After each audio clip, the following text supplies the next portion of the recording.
Coming up. Kati nasooka tunula negamba naye nza kukola content ki kuba kyekituufu nandeka video esooka teyalina side nduzira oba ogirabye netunula ndaba buli avaayo avuma basajja sirangayo omusajja avuddeyo gaba naye temutuvuma mutusaasire simulabangayo tolabangayo abawuliriza bataasa abantu bano nabo beetaaga oyirawo omubiri batukolera ebintu byakuba bamu tetubiraba ate tetubiwulira olaba ate biruma nnyo abakazi ng'abannaye teza tebaagala awulira muntu awuliriza tebaagala kufunira positive side baagala bakomerera paka kuwulira bubi wali abakazi abanjagala abayitirivu era nze ekimanyi kusinga basajja bayinza osinga abakazi mwe bali naye abakazi nga banyiiga gye bali bona abajja mu inbox ne basiima nagajo kituufu zenadde nakweteekamu omuguwa niyo wenda evidiyo yo bweti nzikakkana gwe bale mwana gwe kyonkoledde kankoyo ne kasooda onyweko nakuteerako ekyetaano naye nga abadde agenda kwejjawo nga busungu kyeno manya abantu abategeera byenjogera bangi ate n'abanjagala bangi abatanjagala bo jasi tebaliyiga tebaagala mazima bo bakoowa kwata kyova tebanjagala bakoowa babuulirira bo bakoowa kwata bategeera byonna gatta wamu tugende misibinze mpozi n'ekirala omusajja tebamubuuza gy'ava mumpulira tebakebera ssimu ya musajja namusima engolonze akasembayo ate nga kakulu nnyo bayidawe omusajja tebamukaka kunaaba gweyasama genda kumanina kubuuzaako omulabe wa Brown Skin Events webale kulonda channel yaffe webale kubanga olaba waka waffe era gwe tuba tutaddeyo abali Saudi Arabia abali mu Uganda ne mu nsi endala ezirinaanyewo oba n'abantu abalala balaba channel yaffe mubale nnyo mwebalire ddala olunaku olwaleero nga sinabagamba mannya gange ngenda bagamba omugenyi waffe gwe tulina abasinga mumumanyi mba muli bafani ba TikTok oba account oba channel mu social media app mugimanyi musobola okuba nga mumumanyi kimanyi so she's called Plan B gemanya getumanyi naye olwaleero agenda kuba tuwulira amanya ge agaddala like ag'obuzaaliranwa nga tuvudde ku linnya lya Plan B abasinga tetumanyi tugenda batumanya ye ng'omuntu yaani byatandikira wa byavaawa ejjini erifuuka enkoko ye yajja atya okitegeera so olwaleero gwe tulina mu show yaffe eno real life real stories real people ku Brown Skin Channel Events mwebale nnyo bambi amanya gange nze Nahid namba ziranga bulijjo tegakyuka mwebale nnyo mwebale ddala tukizinga so madam Plan B saba weyanjula kada balabi baffe obabulira amanya go mu manya go gali amaganda n'amazungu bagakuwe bazadde bo amaganda n'amazungu nze Plan B Plan ne B byerinnya lyo bakuze wazaalibwa nalyo lyeryo mwana gwe lwaki okola ebintu ebyo Plan ne B ge gabiri really like are you serious gwe naye ddala ly'omanyi byerinnya lyo bakubatiza newe bucha kumacha certificate y'obuzaalibwa ne tugigwako onaatunnyonnyola otya nga amazima esoma mannya nga Namuddu esoma nga gano ga nnamba ziragowulidde lyeryo onaatuddawa lyeryo bannaye asiimye tugende n'eryo mukulu bw'asiimye so madam Plan B kale tutegedde erinnya lyo lyeryo omulabi waffe Brown Skin Events yaligadde okutegeera obulamu bwo bw'okuliddemu gwe ng'omuntu abazadde bo mami daddy of course buli omu aba ne family nga tonnakula oba kutuuka oli at your age mami daddy family of course Plan B takulidde mu family nti ngagga ate nsinjavu eri awo bwetyo yeesobola tuyita middle class families Plan B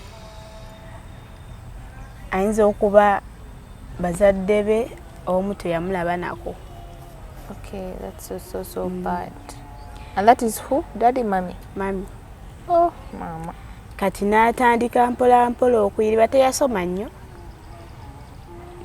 teyasoma nnyo. So kolindeko nga tonatwala mu kusoma otutwala speed. So mami, yes, tewalaba mami. Which picture of a female was into your life? Jajja, muganda wa mami, senga, cause when you relate we tell over at times. Baddeko wajjajja wange, nemberako ne ba stepmother bange. So okulide mikono gya mirundi egi, jajja and your current mothers. Abadira mama anyway sikumulira na mubigere. Badde nkikyamiza si we kiba. But anyway, abamama babaliwo. I don't want to use the other word stepmother. Yeah, because I don't believe that baba ino musango oba bonna babi. Naye okuba abamu emitima gyabwe tegyali mirungi. Yeah. Nekimpaliriza okunoonya ekkuba eryange nganze omuntu. Nentandika okuyiriba, nkoze mu bifo ebyenjawulo, okubeera nga siringa abantu abalala nti mbeeraawo ninde gundi anjigire. So Lindako, you didn't go to school? Nkugambye This nasoma naye saasoma early school nnyo. time. Early school time awo wenjagala. Wonna we natuuka. Okay. Netwala speed sikutegeera.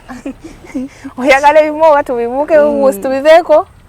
But anyway, it's fine. Tetulina buzibu ono Brownskin events omuntu alina eddembe okwogera kyaba asiimye. Nkozeeko awantu enjawulo, nkoze wano, nagendako ne Sudan Juba. Tesituukanga naye. Kuba manyi kyemanyi kimu kiriyo kitokota. Eyo ne Congo. Wentegeeredde kubanga ntegeera I can choose to go to another country. Ntalo zetulwanye twatuukayo dda. Gye bagamba nti emmundu gye tokotera mwe gye mugenda. Tudda. You're so funny. But omwana omuntu ayagala okumanya obulamu bwoke mami left, daddy was there. Yaliwo mu bulamu bwo crazy nga ng'omwana omuwala. It wasn't hard for you. Nga naye saagala ate mutikke nnyo mugugu. Awo anti twabyogera abataata bafaawo banabaana baga musajja tomubalira. Abanabaana abalala. I get. But the thing is here. Waneno mukulako. Okay. Daddy was there. Naye kyenjagala omanya. Wano mu early stage nga tonatandika kategeera nti kati nina okwenoonyeza nkendeeze ku load taata wange gy'alina. Obulamu bwali butya? Ongambye, you lost your mom at what age? Nali muto. Nnyo tojjukira na kujjukira. But you do remember your mom? So kujjukira ekifaananyi kye? Kisegeeza wali baby. Nali muto. So wakula tolina picture ya maama wo wonna. Paka kulaba jajja. Bakojja bange babindagako, tatange n'abindagako. Mwakoma. So they told you what took mommy? Tewali bingi bibangamba byali. Just bagamba mommy left us. That's all. Anyway, that's sad. Kati nga toyongeddeyo maaso. Okay, okuze obulamu tegede. You went to school, nursery school and everything. Okuze like, why did you choose ogambe ng'omwana ye? N'abaana balala wachuzinga ku myaka emiko gamba nti kangende nkole. Abamu batandika okukola okunoonya. Batandika okunoonya okukola nga bato ddala. Nange nali muto. Nga naye waasomanga ye si muzadde wali naye ng'akimanyi nti nina okukola neenoonyeza requirements. Daddy asasula tuition. We nagenda okuba nga ategeerategeeramu. Nali mu mikono gya stepmother. Naye ng'ate alina embeera gy'ampisaamu ng'omwana nga ndaba. Tokya. Teri kirala. Tokibikako, tokya. Ne ngamba owaayi sigenda kufa nga ndaba. Nina emikono, nina amagulu, nsobola okukola. So, ekyo kyakuleetera ogamba nti sigenda fa nga ndaba. Yali akutulugunya tu physical torture. And where was papa? Stepmother wange omu. Yali anywa nnyo omwenge. Yes.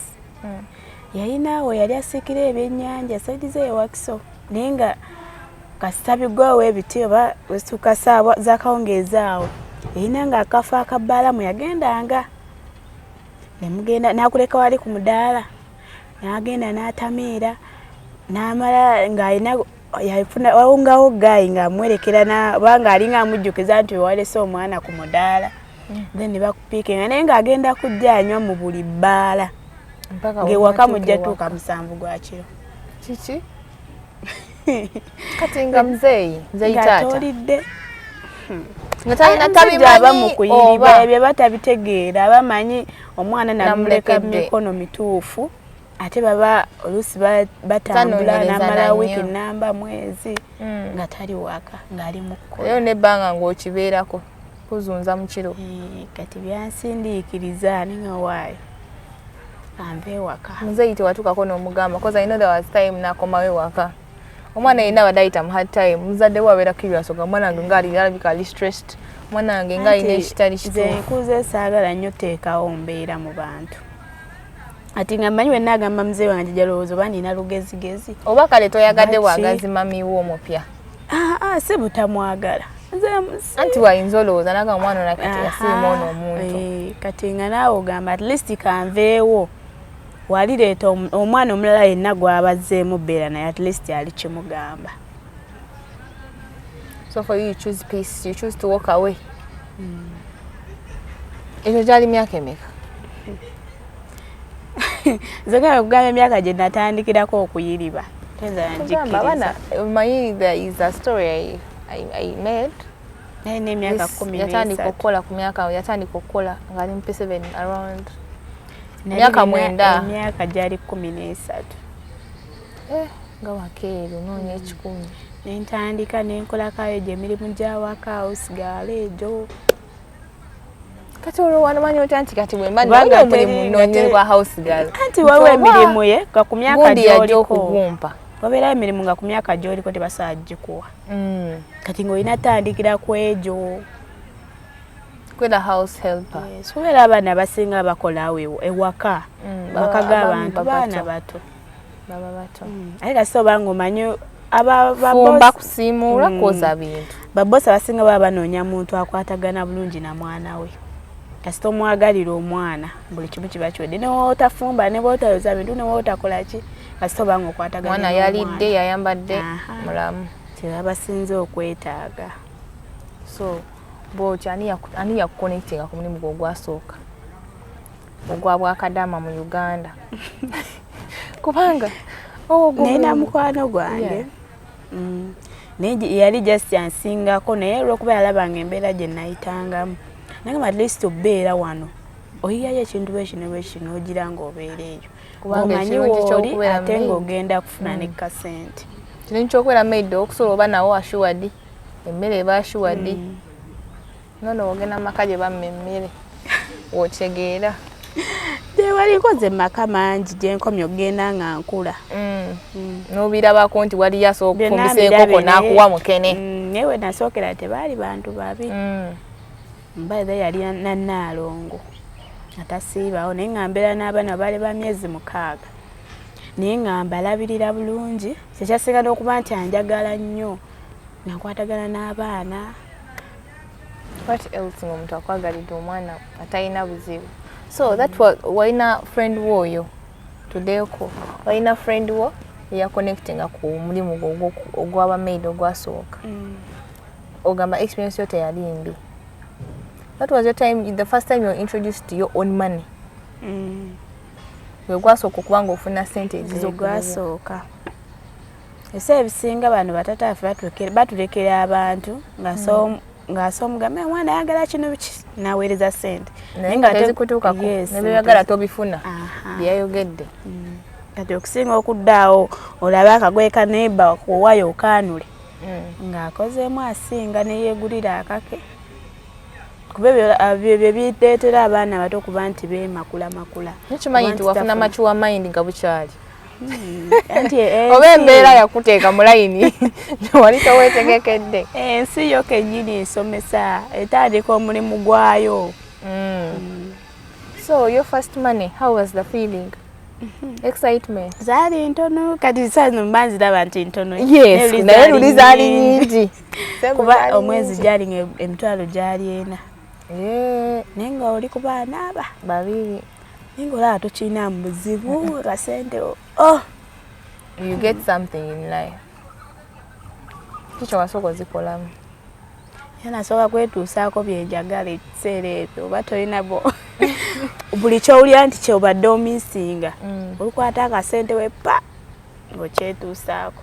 Kati abaana beja emyaka abamu byabamisinga biva bino wammanga happy foods oba ozimanyi kulya ku chips nkoko ice cream byadalaba ku TV oba olumu ayagala kateteeyi akapya akagato keyalabye mwana wa neighbor wali ebintu ng'ebyo babakkirizibwa osiba akaviri nasiba. So that's what you also did. Tekyewuunyisa nnyo.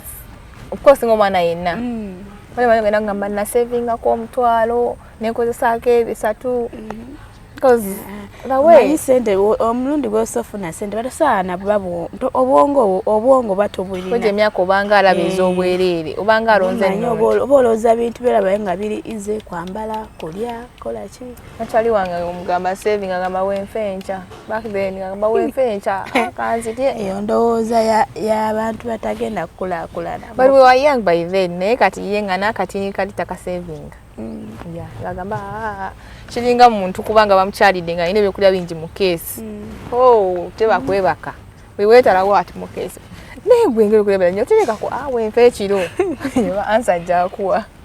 So back to your story, okoze mulimu gwawo, like how did you towabeerako n'omisinga dadiwo?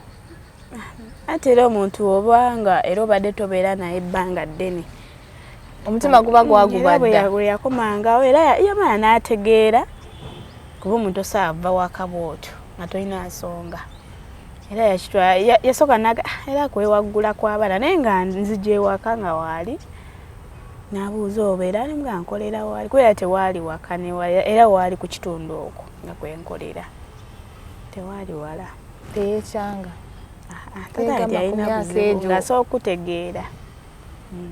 Kati ebyokusoma obyali awo nga tebikyagenda maaso abyakoma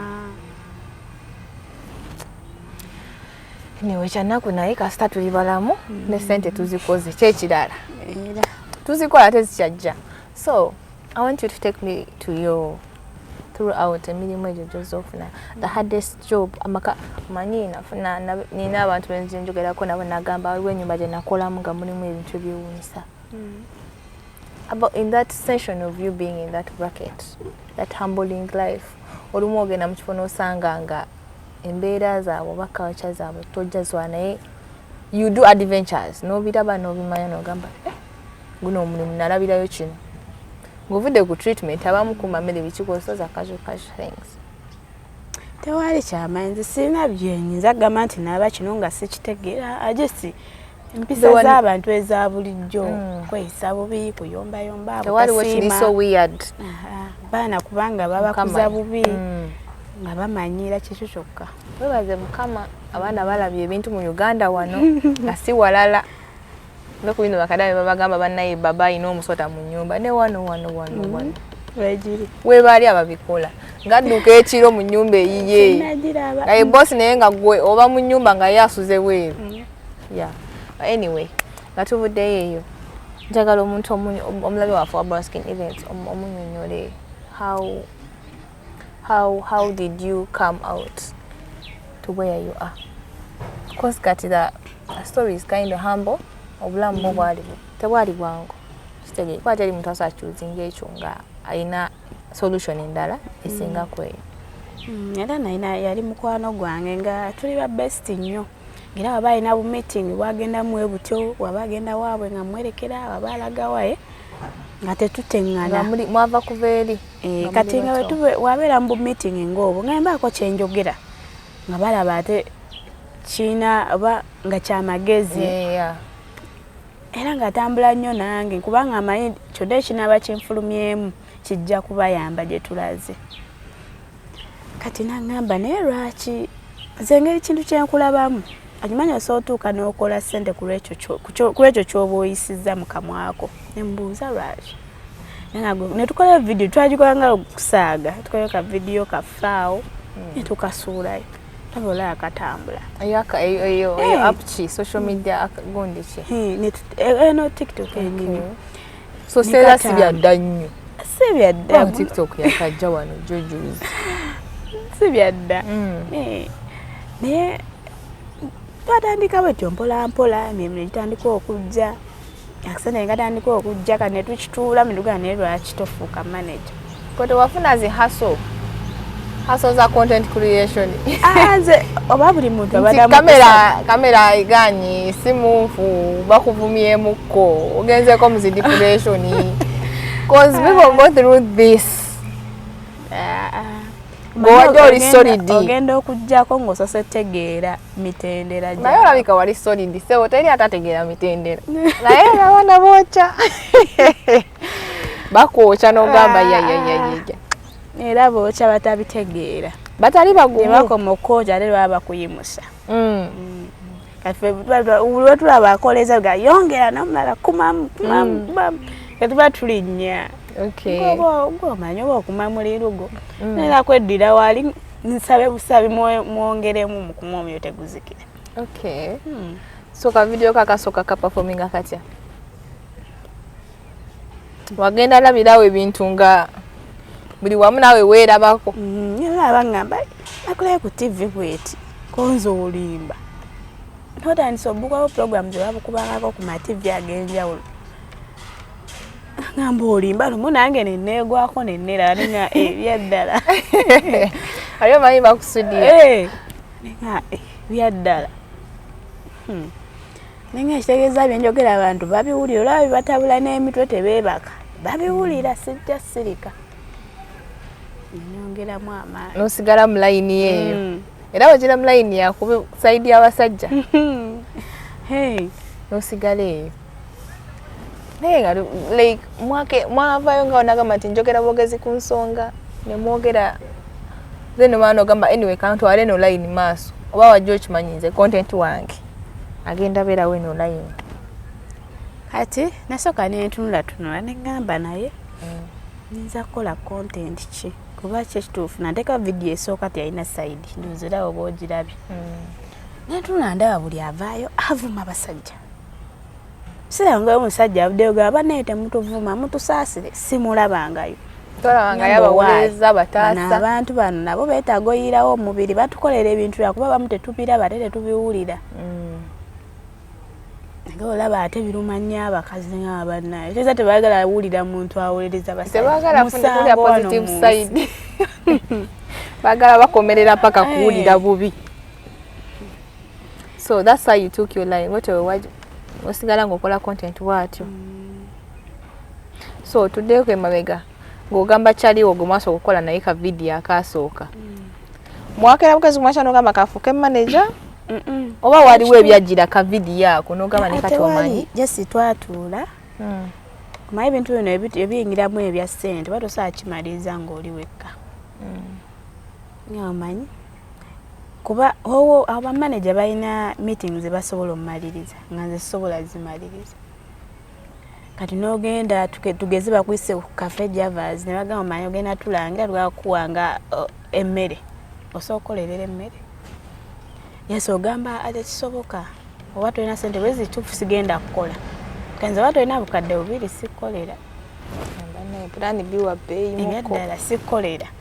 Kiba tuba twetaaga manager omuntu asobola otuula kuba ebintu ebisinga bennangira birimu ebya contract so mala gaveni n'ensayininga besitategedde bigenda kunsula mu buzibu awetaaga omuntu akubeera kate saa zino mbeera nnyo bize mbeera bize ngenda eno ngenda eri kati oluusi alina okunzijukiza tulina okugenda no meeting y'egindi alina nno okukola kino ze sente zirina okukola kino nebityo. Okay. So kati bwano byogerako bye bya current. Wali kyemugamba olwatandikayo ka video sente ne zijjirawo. Yatwakayo video. Oba just already sente zigenza okujja nga mwe mwali mwakola dda administration yammwe bulungi. Era manager tukala okukita esaati abeere manager nga ebisente bitandise okujja. Era tetwakola ndowooza video naziwera 5 nga tutandise okufuna emirimu. Really? Yes, natandise okufuna emirimu. Ego wali bless okimanyi? Natandise okufuna emirimu ng'amasimu bakuba. Olunako osobola ku TikTok n'okuba hit. Video gye nasookerako ddala era yatambula. You are blessed by the way. Okimanyi ekyo nze nkikugambye. So nga tuvuddeyo eyo otandise nze kyenjagala omanye this person yekyaliwo osazeewo abeere manager wo mukozeemu video zammwe bbiri sente zizze you sat on the table naye n'okola naye contract oba by word of mouth and honesty. Era mutuulanga abantu ne mumanya nti kino ekiba kizze tulina kikola bwetti. Mutuulala twatuulanga abantu okuba nti tetuleetawo nkaayana. Manye omuntu ng'alina manager baba basuubira essaawa yonna okuba nti mwawukana ng'ebiri w'ennaku naye ne abantu embeera z'abantu zimanyi kusinziira nti tuvudde wala twemanyi buli omu amanyi omuntu gw'akola naye buli omu amanyi ekijjako munne. Naye tuba twatula ne tumanya nti kino n'ekiba kizze tulina kukola bwe tuti. Tukwatagana mwateekawo resolutions zammwe nga n'ebizibu tebinnatuuka. Ebizibu byamumanyi bwe mubikwasaganya. Buli omu amanyi w'alina okukoma mu bulamu bwa munne ate buli omu amanyi w'atandikira. So plan B nze njagala mmanya eno question yange. Oli mufumbo toli mufumbo, oli singo toli singo, oli singa ni comfortable oba obufumbo nno bale nze nafumbirwa dda si nti bannakafumbirwa. Wafumbirwa dda? Nafumbirwa dda. N'ekizibu kyange kigenda okujja mu maaso. COVID yaliyo ddi? 2019, 2020, 2022 around there. Nalina olubuto lwa mwana wange owokubiri.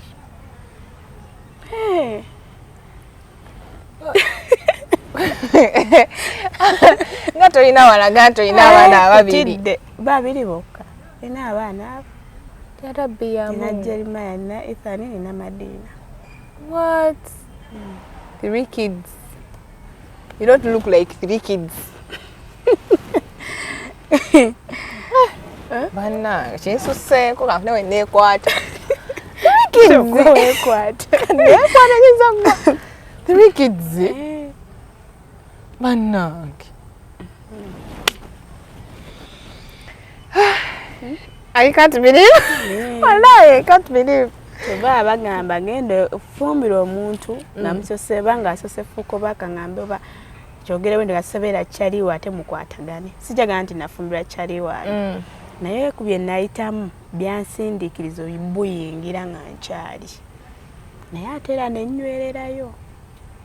Oba I think wanywererayo omuntu ono wali omumanyi oba wamumanya? Twemanya lwe twesanga twemanya. Yansanga mu mbeera yali enzibu ennyo. Omwami nasobola okunjagalira mu mbeera enzibu eyo. Omwami wamufuna mwaka ki kubanga bannange nze nalinayo emyaka bagyali 15. Nina abaana bange ssebo basatu. Ku 15. You got a boyfriend.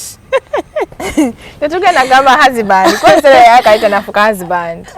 Mama. When was your first born? Kanyambaga mubeere n'empisa. Kanyambisa osobola okumufumbo. Mulowooza tulimo okusaaga. Anyway, ono expert kati mukwate bulungi. Magezi bagamba tegaba gaki? Ga migejjo. Gaba ga mitwe. So, when did you give birth to your first kid? And how long did it take you? Kubanga. Abo wenyinaawo. Wenjagala ombuulire. Owange. Kubanga kati at 15. Ne mu dating for how long? What byali mu dating? Omuntu gono yagala tekitaga natwala mbu ate myaka. Lava. Kyogere. Omuntu gono yagala. Atagala mweyagala omwaka mubeere mu dating guno omwaka naguli. Abantu ba dating babeda mu relationship is a dating like okay dating period. Myaka 3 ena nga bali bonna. So mwera a few months. Ne mubeera monna. Sima. Kalina kati wetuli. He's the father of 3 kids. Mashallah. oli mukyala mufumbi kati tebikyali byambu kati nkiraba ndaba content gyava ndaba gyava bannange kugambye okola content ne bawoza oli mu kwetega oli mu kola kisina gwe neetega bakakase ndi mutwale wa John ndi mutwale wa dda officially married happily married ni mukyala mufumbi nkwataako nkubuulira engeri gy'olina okweyisaamu sigenda mweta nti kati bagenda kumbuulirira nange so back to that gatukomyewo keeno your journey of okay otubuulire you're married olina abaana bo basatu nga nekyali waawo wena waali naye nga tonayingira mu bino bintu wadde okukola kyawo neri ebbanga oba you were sit home mother nasigala nkola saasigala wali maama atule wakuba nga okola emirimu gy'emirala situlangako waka ebya maid nga bivaamu situlangako waka kola kuyiriba nazaala omwana nga asooka nengenda ejjuba esudaani ekyalo bakiyita sirikaati abamanyiyo bumanyiyo gye nakoleranga then we navaayo era nagenda n'omwana nga muto nenkoma fena nga tukola nagenda netukola omwami naye yali eyo yasigala era olwo yalina emirimu gye kati n'ogenda n'omwana eri nengenda nenkola capital nezija nenkolawo ebyange indako ate bannange fulani b olabaye indako ozadde omwana yali wa bbanga ki omwana yali tugamba weather yeeri ndala muko musana ebugumu lisukka kulya bulijjo anti oba n'omwana olina omumukuza nga ali solid omusibye ku mugongo n'otukwate fulasika ya caayi gitunde kati connection zo kati byosuzani wabifuna otya like kozi kimanyi tewakeera bukezi kumaca n'obuuka weeyise bulungi mu bantu ojja olaba ng'ozifuna ebimu tebinno byakweyisa nze nno seegaya mu kukola oyise bulungi oli ojja kweyisa bulungi kwekuli naye ng'embeera yo tisinungi era ajja kunoonyeza pulaani byagambe kati ngana nkulaba okola nnyo naye kankutwaleko omuntu nga ye omuntu amulaba mukozi naye ng'ate anoonya ngeri gy'asobola muyisizaawo nga weetaaga muntu kukwatako awo wose wakana so just omunzira kita nigenda nenkola nenoonya capital nenkomawo omalayo bbanga gye bayita exciting pieces ogimanyi exciting pieces kutidde nakola kampuni yange exciting pieces etunda amasuuka duve mattress protector bulijjo nze mmanyi olangira bantu otidde amala buno obulamu bwensi si bwakwerabisa no omanyi kati olinako adverts nyingi n'abalogo bangi munaye tolina kwerabiza wenna oli mutuufu so nze nali mmanyi it's another piece of your clients bo advertising kati leero nkikwatulidde era atannampagira simanyi kyalowooza omuntu adde plan B nkwagala nnyo simanyi kyendikuwa oba tonnompagira tomanyi kumpa nga tompagidde edduuka liriwa ku Buganda Road Flats ku block D 066 kati omuntu atamanyi Buganda Road gyeri oyogedde Buganda Road Flats that's the building flats tomugambye anoonye mu inbox mulagirire bulungi bamwe ennamba z'abaana abakolayo ate omuleetera kyayagala omukubanaakuwagira gyebujja kubanga tubiina ogula kimu ne tukuwa ekirala kyabwereere Black November gye tuliko kyo kyo weekiri forever and ever tekivaawo ogula kimu ne tukuwa ekirala kyabwereere so ogenze Sudan okoze capital that was for how long kuba n'omukyala gwe nakoleranga yalina munyankole omwezi nyampanga $200 omwezi kimanyi era ssennyingi nnyo bwezitunulamu nga omanyi sente e Sudan naye ng'era ofunayo ne butiputipu awo nga obugattagattamu kikolera ensonda akasente kange olw'okuba nali mmanyi ennaku yange nga mayina ki kyenjagala era ebwatuuka ne neekomerawo eno enkola mirimu gyange. Nebwatuukanga oluvannyuma lwa myaka emeka bulyoke butuuka obw'okudda? Saalwayo nno, saalwayo ndowooza gwali omwaka gumu n'ekitundu, saalwayo. So wagenda okudda nga ne bibi akuze? Nefuna entandikwa, yes, ng'akuze. So business eyasooka yene yaduva egyo tulaba blankets and beddings and yeeyo era yeeyo. Nina n'ebirala njagenda mbibanjulira mpola mpola. Manya abantu batwala ne bagamba wa talina kyalina. Talina nze nina zolaba nina ne ploti zitasobola kubala. Naye nga saazigula nti olw'okuba njagala kuzimbawo. Naye nga just nazigula nti olw'okuba we wantu wensobola okuumira ssente zange. Poloti ssente zisula bulwa ate nga zikula. Ate zeeyongera. Ebazibba nazibba. Nziyina. Nina neze bampadde simala bangamba jangu ne poloti y'embalala. Nina oli nakuya nagamba jangu kuwa ekyapa kyo. Naye nga tomwadde yadde ekikumi. N'olw'okuba asiima by'okola. Kyomanya ono content antuusizza alina ne level kwantadde. Antuuzizza ku mmeeza n'abantu be nali ndootako obuloozi. Kati nze okimanye dda nawulira nga abantu abalanga jjolo nenga kale singa mbeerako oba ezikyaliwe oba nembeerako just kyaliwa muntu akolayo naye okuba nti saazulo nejjolo mukolera. It's a big milestone. Bantu bangi abanene bahamaji travel agency abatwala abantu ebweru ba combined metals. Tuyina edduuka ly'omuceere by the way lya daddy wange omuto liri awo Maganjo. Tutunda omuceere. Bulira kubanga banna kati gojja kuddawo ogambire tuyina bye tukola tubeera busy kati we mujja ne mwekalakaasa bamajjame wamabishi ffe tubeera busy ebimu tetubiwulira.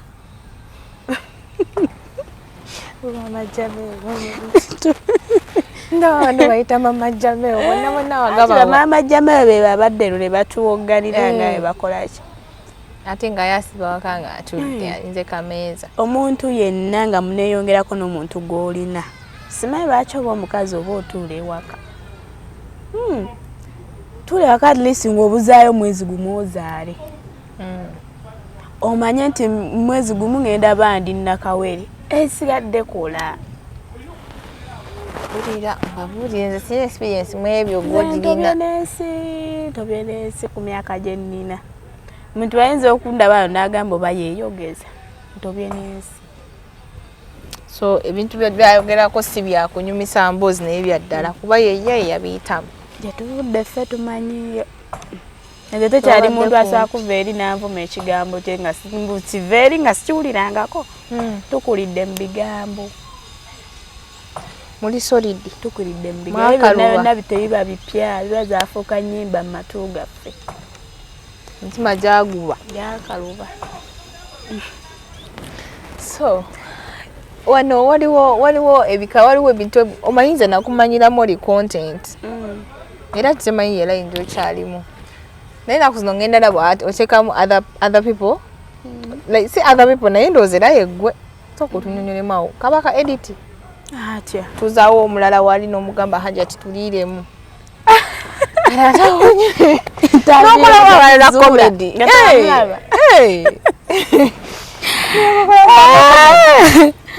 tewamulaba wavuze comedian wavudde mu kubeera kati kanso tasobola teri gwe kyolina omumanya ojja kunsanga enkya akutte ekyuma njo kyanzigi teri kyesitasobola ojja kunsanga nga ndi mu kuzimba weewuunye ogamba ono omwana omuto tegukola atugamba omuto gukoze nnyo gunaatera okubaluka gunaatera okwesera so watawate kati wavudde otya eri n'otugamba bannaye abasajja mubasiimeko bikazi mwe lwaki temusiima n'otandika okola banno n'okola munno komedi bwatyo n'olyoka osiiga ekisige nga kikoma eri ne mama Jameo naawe kikususeeko okajjukidde makeup artist cheke yabadde abulamu. So nze njagala onyonyola abantu like are you proud of what they call you? Ukyulyamu emirembe tokina buzibu obagamba mukanye kyonna kye bampita oba bampisa ekyo baani naye banyongerako amannya amalala 100. sooka olinde nako kankubuzeeyo kanoko muba client bona mbenene esinga kuba yaki basajja bakyala ba client abakuwa emirimu va mu bafaani yes bafaani bagattako but njagala wano ba client bo basajja obviously n'abakazi gye bali wali abakazi abanjagala abayitirivu naye era nze ekimanyi kusinga basajja bayinza osinga abakazi mwe bali naye kasinga banyiiga gye bali bona abajja mu inbox ne basiima n'agajo kituufu zenadde nina kweteekamu omuguwa niyo wenda evidiyo yo bweti nenzikakkana webale mwana gwe kyonkoledde kankoyo ne kasooda onyweko naakuteerako ekyetaano naye ng'abadde agenda kwejjawo nga busungu kyeno manya abantu abategeera byenjogera bangi ate n'abanjagala bangi abatanjagala bo jasi tebaliyiga tebaagala mazima bo bakoowa kukwata kyova tebanjagala bakoowa babuulirira bo bakoowa kukwata bategeera byonna gatta wamu tugende osabula oli madam violence ka violence nkalaba mwekali tekakaka natambula nako buli wamu so madam plan B ku bintu bino byonna byolabye kino ekibuuzo abasinga bakidduka naye nze ngenda kimubuuza so how old are you? Olina emyaka emeka? Lwaki ombuuza? Ki ekikuleetedde okumbuuza emyaka gyange gyennina? Kubanga ngattagattamu ebintu bino. Okay, I'm not saying simanyi naye nze ndaba nga wakeera nnyo and achievements zo ziyinza oba nkulu ku ggwe. Abaana, first of all, marriage is an achievement. N'ebijiddeko awo mirimu business. So omuntu yali agadde omanyi how old are you? Kale tuwa range. Nizo butatuwa exact age. Kwa ali abantu abatali comfortable with saying their age. Naye nze singo ba comfortable njogera buli kimu. Nze yange njimansula ndi wamu. Emyaka gyange mugyesonyiwe. Bagiveeko. Kuba kyemmayi bye mbagamba bibina bebikyusa obulamu bwabwe. Singa nali nva njogera ku myaka kimanyi n'emyaka bwe giti. Nimene singa tembifaanako. No, nze njagala singa ofaako temufa ku myaka. No, it's not about simanyi oba nfunye bulungi tekiri ku in a negative way. There are people nga they are the same age. Abantu abalowooza okufumbirwa nga bukyali it's a failure. Omuntu aba asiraanye. Obanga agenze mu kintu kati nga career photo se buli kimu kyonoonese. Waliwo omuntu alaba ng'omwana afumiddwa ata age oyonoonese. Ndi mu myaka egisaanye okubuulira waliwo abantu abakivize like waliwo abantu be hostels agamba ku myaka gyange oba 25 oba ndi mweno range n'eno koze mbino ne bino nali sibisuubira nali simanyi waliwo akaseera kati kanendowooza nti sigenda tuuka ku gino emyaka I wouldn't make it to this age. So that's why nkubuuziza emyaka gyo. Emyaka siga gyogera leero naye olina emyaka egimala. Nina egimala naye bagirinde ngenda kukuza birthday yange mwezi ogwokusatu negibabuulira. Mu March. Katukalinde tugenda tuakawunti tugenda bera nga tugiswala. Mujjaba mugimanya mwenna abaagala ogimanya.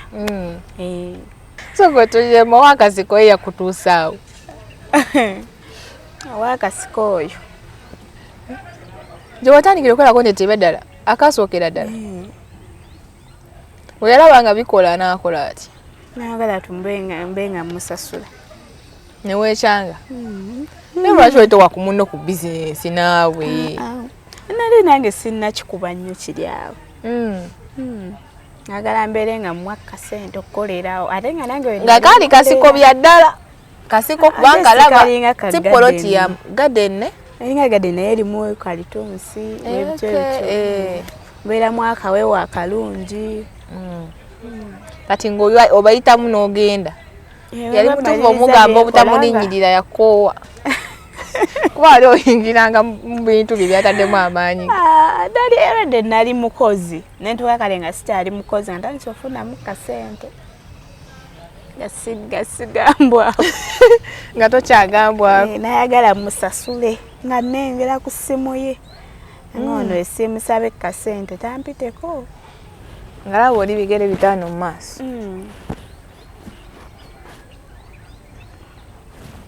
Bannange kati weyagamba kasente n'owulira nga tojja bisobola ne weegoba ku mulimu. Si kwegoba era kale nagenda okunsaba kasente nga sikyakolayo nga ndaba zenfune eno ku ssimu zisinga zampawa neddukayo nenjogera ng'omuntu ne mugamba kyekituufu saakwasaganya bintu mirundi ebiri nkwasaganya eno bakiranti bendandisa ofuna naawe yinza obutatuukira mu budde ng'oneetaaze. So this thing became serious business. Business yenyini gy'oli gwe wobeererawo ng'oseka onyumirwa ffe nga tukola ssente. Because you put adverts. Baklanti bo bafuna otya? Banoonya bajja mu inbox yange. Just like that. Bajja ne Who was your first client? Sokondire. Bae bamuyita abeera Namuŋoona Trust simanyanga bangi naye amanya ageerabira naye nga yali abeerawo Mmengo awo no kati akyaliwo era naye ayokya byuma. Yasookera ddala so anamwerabira bambi. He was the first person to support you. N'abayimbi abamu abanzizangamu amaanyi namba plan B ena maaso Crystal Panda, Green Daddy, Ziza Bafana. Abantu banjagala nnyo. Nyane mu ntalo zino bajja alaba Bafana nga njiriddewo omubiri. Bwe baali bakolokota balinga bampagira nga banzaamu amaanyi. Anyways, mwebale nnyo okuba nga mukyali naffe tukyali ne plan B. Nonno mulowooza waali eri bwali wano wanaali so hambo simutegeera byaddala oba bwoti wona era ne wali nabeero oli somehow a bit hambo naye toba hambo nnyo oba kubanga effect zoteekamu siri oba effect zoteekamu ze zireetamu okulaba ng'omuntu atali hambo era ddowoozi libali kakkamu nga bwali wano libali kakkamu naye ka effect kali bannange naawe bukusuka kasuddiya n'onyiigira ddala.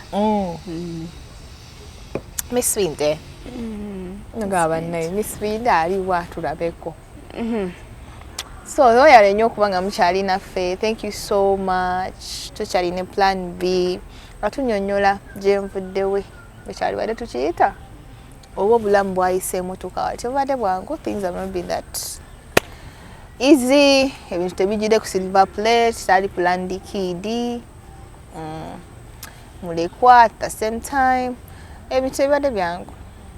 Soko njagala osooka omuntu omutangazeemuko wali otandika this kind of business oba okufuna kino ekirowoozo nti kange wateeka kamera kange. Did it come just as a way of oba wali intention about joining social media because that was around COVID? Si bwongambye nenze era kuva dda nalina ekirooto naye buli muntu abeerako n'ekirooto ate nalina ekirooto ate nga nina n'okukkiriza nti kiriba nga mbeera ninga naye lunaku lumu ensi eno egenda kuneewuunya ngamba naye lunaku lumu njabeerako ku posita z'abantu nga bantegese mu kifo ekimu nga sinali sirinawe natuse naye nga nkiyina ekyo ekirooto nga you feel it owulira nga nkimanyira lunaku lumu ndifuukako emboozi nga banjogerako naye Katonda alina engeri gye yayanukula essaala zange. Nziza n'obeerawo nga sirina yadde 10 ninga naye Mukama leero olunaku luno nga sirutegedde naye lwaki at least tonjirawo ekyamagero nyola akusimye nga kulumye sente kwegamba nze alina ebintu byankolera ebyaddala nga simanyi nakumanya n'olwokuba nina ekintu mu nze soka seemalaamu maanyi kusinziira ku story yo oli muyiribi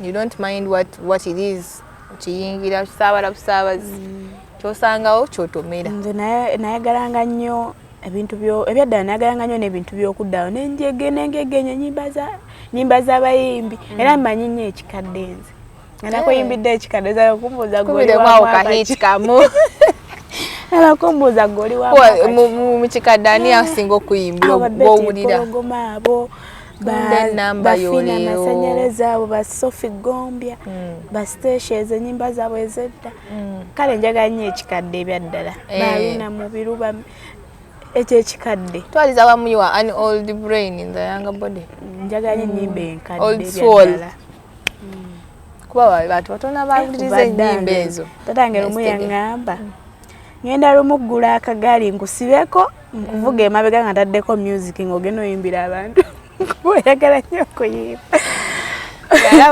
olobya nnyo nayagalanga nnyo okuyimba n'okuzanya firimu nazanyako ne firimu bagiyita batyaje wali actinga scene ki soka otubuulirawo oba tebyali byangu nembivaamu naye nazanyako mu kibiina bakiyita Dream Pictures mwami bamuyita Mwanguzi Daniel twakolako ne show yali awo Nansana ebiseera ebyo nga Chosen Becky yakajja aye mugenyi omukulu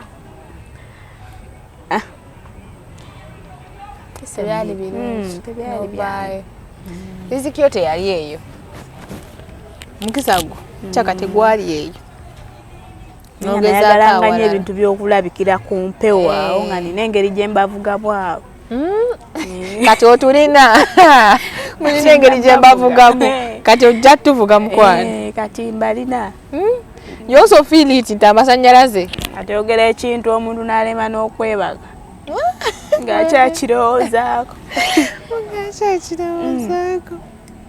kati Madam Plan B okusinziira nti oli looya w'abaami erinnya lye twakuwa oba kyekitiibwa bwe tukutwalira ennaku zino okuva wajja by the way kubeera oli defense nze nakwekalizaako na defender okitwala like okusinziira ku bintu bigenda maaso ku mutimbagano ddala TikTok emisango oba incidences z'abaami okukozesa abaana baabwe be bazadde okurepinga abaana like sexual harassment eri abaana abawala n'abalenzi waliwo neera kenawulidde nti omwana n'omwana bonna nga balenzi one was sexually harassed in the other way round nti kyetuyita homosexuality ey'abasajja simanyi ngeri ki yakyogera but nga muto mune yamukozesa he's behind abazadde bagenza okitegeera nga balawo omwana just kyasiba namutwala mu ddwaliro badde bateebereza muto muno ow'emyaka 7 eyakikoze okyogerako okiggwe ku bino ebigenda mu maaso abasajja bakozeseza abaana abawala n'ab'obulenzi wenga defenda w'abasajja kuba yabina emisango gikolebwa basajja w'odefendinga twagala wulira ku ndowooza gwe ng'omuntu era waliyo abasajja nga bo entegeera yaabwe eyawukana ku y'abasajja abalala nga nawe waliwo obangiyita ettiimu nga balina ettiimu eyaabwe nga bo okwaya zaabwe zinga bwe zitakola bulungi abo si bempolereza sooka okaddemu waye zitakola bulungi siba okola ki siwolereza bakwata baana siwolereza abasajja bakuba bakazi baabwe wabula mpolereza abasajja abali mu mbeera enzibu naye nga abakyala abo be bagibataddemu nga si buzibu bwe nina ekika ky'abataata bempolereza sigawolereza taata agenda kutambula akomewo ku mwenda ogw'ekiro akube maama maaso g'omwana era abo be batuusa mu mbeera eyo beetaaga obwenkanya era buli muntu nga bw'ŋŋambye bakwata abaana baabwe bakwata biki beetaaga obwenkanya abayisibwa mu mbeera eyo. Ngaloya w'abaami atugambye let justice be served to those who are harmed. Tafaayo oba musajja yakikoze tawolereza basajja balina waya zitakola ki zitagatta. Ye bwate wagambye kati gwe londako kyoyagala otwala. Mwebale nnyo okubanga mukyali naffe yonna gye tuvudde. Mbadde n'omukyala Plan B oba nkyali naye. Tuli mu ttacce zaffe ezisembayo nze naye agenda baatunyonyolamu abagambe ku bintu bye bakola. Bagamba nti mumwagala nnyo, abagamba nti mwagala omanya ebintu byakola. Agenda bababuulira one of her businesses ne contacts agenda zibawa. Agenda tuwayo bakayita batya akasembayo oba akatalekeka. Agenda tuwayo akatalekeka ku byonna. Agenda tuwayo akatalekeka atubuulire kiki ky'olina okukolebwa era eddinaani. Mubeereko naffe Madam Plan B. Yes. Talk to them abantu bo. Ekisooka kasooke neebaze abantu abagendera ku byemba mbagambye abasinga mufunyemu enjawulo ate n'abantu abawagira abantu bennangira. Ate bo nabo oba mbeebaze ntya simanyi nakumanya. Nennanga ekintu ne banguwa ne bawagira simanyi nange egyenyinza beebaza naye nga mwebale nnyo n'abajja okumpagira ku exciting pieces. Ntera obeerawo mbeerawo nnyo kuba nze CEO waawo. Ntunda duve, masuuka, kateni, kapeti, buli kimu ekyetaagisa mu nnyumbayo ekikuleetera okulabika nti oli muntu wa mulembe guno. Buli kimu nkirina. Kati Mama Plan B oba looya w'abaami. Ati babakuyita babagamba abaana abo kubanga odifendinga nnyo abasajja. Tekala omulabi waffe wa Brown Skin Events omuwayo amagezi agasembayo kubanga waliwo atamanyina ayinza oba amanyi account yo naye essaawa eno waakulabidde ayagala kati kulabirako mweri picture wedda tulimu ono waffe gwe tulina wano kati ntakala wayo ku magezi oba obayo ku kyo bagambe kibagattako by the way I'm serious baana mmwe this serious wadde nseka abagambe ku bibagattako yeah mufunemu kale you learn from her.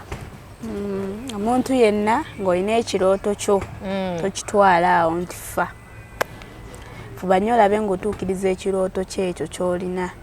Ate era tandika n'ekitono ky'olina ofune ky'otalina oba osobole okutuuka w'oyagala otuuke. Ate n'amagezi g'enkuwa ago ne oba oyagala kugula oba oyagala gulayo obuteebwa mu kyalo eyo oba oyagala zimbira maamawo funayo obupoloti bwene ewaffe eno mu kibuga abo abali e Kampala. Kale naawe atali Kampala osobola osevinga ssente zo. Osobola ogigula n'olaba nti wala naye nga tageti yo si yakuzimbawo. So ogigula akakadde kamu ne wayita omwaka gumu n'ekitunda obukadde 5. Buli ssaawa ekitundu kiba kikulaakulana. Kufuna. Kuba ssente yawamu eyo tetera kukwatika. Eba nzibu nnyo tayiza.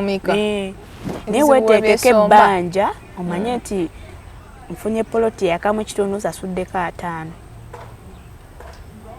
Akakadde akasigadde tekagala nakuganya kubeera mu buliri. Ojja gamba nina kyenjagala kanzuke ngende nkole. Osobola okutuukiriza ekirooto kyekyo. N'ojja kubeera ewaka ojja gamba munenze seerumya kyenjagala kyendya. Nakowa embeera embi. Nsonga tolina kintu kyofaako oba kintu kikutadde ku stress ti nina okukisasula nkimaleyo. Yes. Ojja gamba njagala okugula obuteeyo ninawa obukadde 5 kanjira nkozesaako 3 ogenda kwekanga nga tusigaze. Naye teeka ssente zo ku ttaka sibako ettaka ojja laba nga oguze n'ebyobadde tosuubira. Tandika n'ekyo ekitono ky'olina ofune ekinene. Alright, wetukomye tweyanza nnyo tweyanzeeke our to our is enough. bemuwulidde mubiwulidde ayina amatu awulire n'ategeera ategeere atayagala that's your opinion you choose not to understand. Thank you so much for choosing Brown Skin Events. To YouTube channel yaffe mwebale kutulayikinga subscribinga mwena gye musinzira obudde bwammwe obw'omuwendo. Barakallahu fikum, mwebale nnyo mwebalirira. Thank you so much. Senga manyiye ennimi endala naali bali nazo nzogera naye awo kwenkomye. Shukran.